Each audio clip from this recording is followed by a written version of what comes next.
Magandang gabi po, mga kapiki. Welcome po sa ating Barangay Kapre. Tunghayan po natin ang isa na naman pong kwento na halaw sa tunay na pangyayari. Pakinggan natin. Sa isang bayang kilala sa tawag na Kabatuhan, ay may mag-inang mahirap na nabubuhay sa awa at tulong ng may kapal.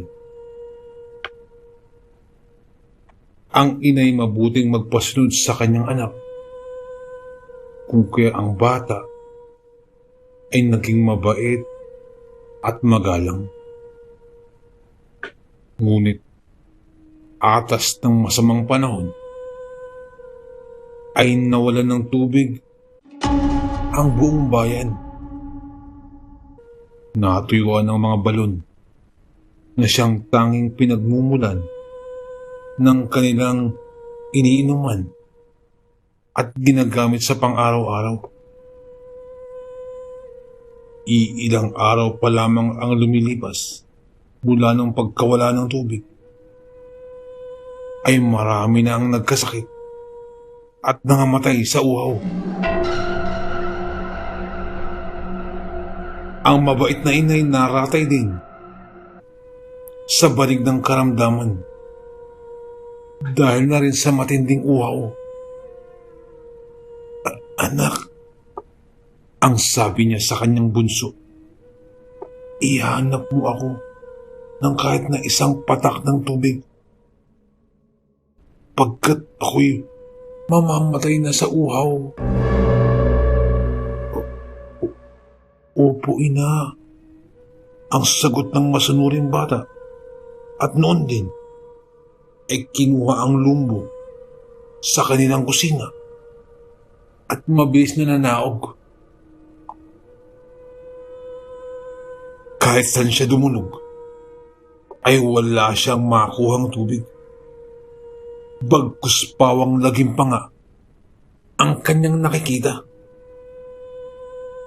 Pagkat ang mga tao'y halos nakagulapay na, dala ng matinding uhaw. Lumakad pa siya ng lumakad na hindi malaman ang patutunguhan. At ang laman lamang ng kanyang isip ay ang matanda na niyang ina. Nang siya'y dumating sa isang malayong pook, ay tumitingala siya sa langit at saka tumawag, Diyos ko,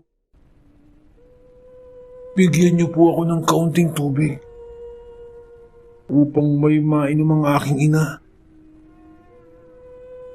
Nang siya ay yumuko, ay parang hiwagang ang siyang namalas. Nang may bumukal na tubig sa kanyang harapan, isinahod niya agad ang kanyang lumbo at ito ay pinuno ng tubig. Pagkatapos ay nagpasalamat siya at matuling tumakbo upang maihandog ang tubig sa kanyang ina. Habang siya'y tumatakbo, ay nakarinig siya ng tawag at ng kanyang lingunin ay isang matandang lalaki ang kanyang nakita. Amang, bigyan mo ako kahit isang lagok lamang ng tubig. Mabasa man lamang ang aking lalamunan.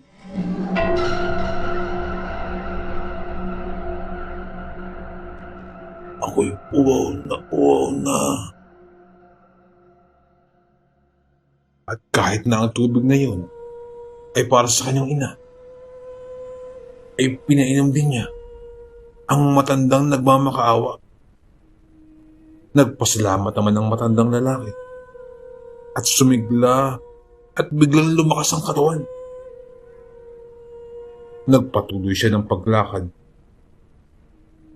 hanggang sa patakbo-takbo na siya. Ngunit sa kasamaang palad ay nadapa siya. At ang lumbo ay napahampas sa matigas na bagay.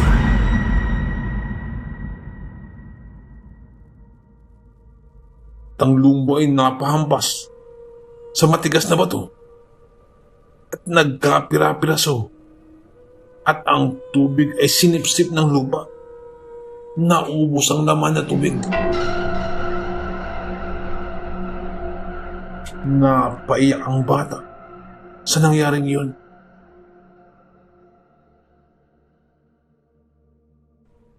At nagunita niya ang kanyang inang.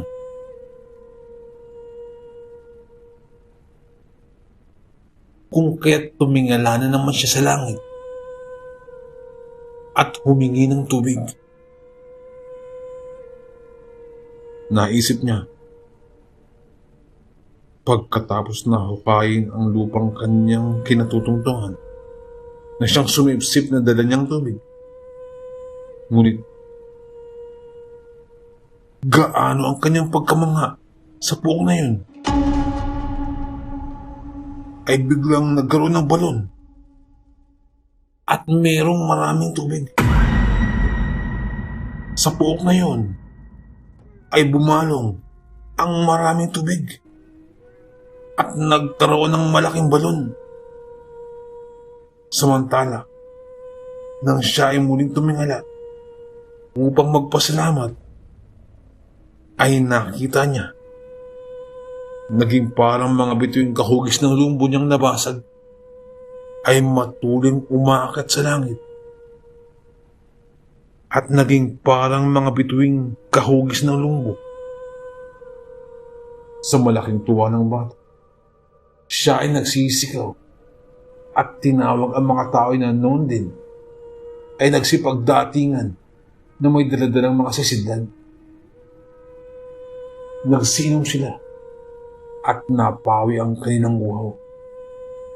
Ang bata ay kumuha ng sisidlan at nang ito'y mapuno, ay matuling nagtungo sa kanilang bahay. At nang siya'y dumating, ay halos naghihingalo na ang kanyang mabuting ina. At noon din, ay pinainom niya ito. At parang himalang kagiyat na lumakas at nakabangon. Anak, ang nasambit na lamang ng matandang babae. Napakabuti mong bata. Ina, ang Diyos po ang siyang tumulong sa atin. At mula nun, tuwing gabi, ay pinunood ng mag-ina ang mga bituing hugis lumbo sa maaliwalas na langit.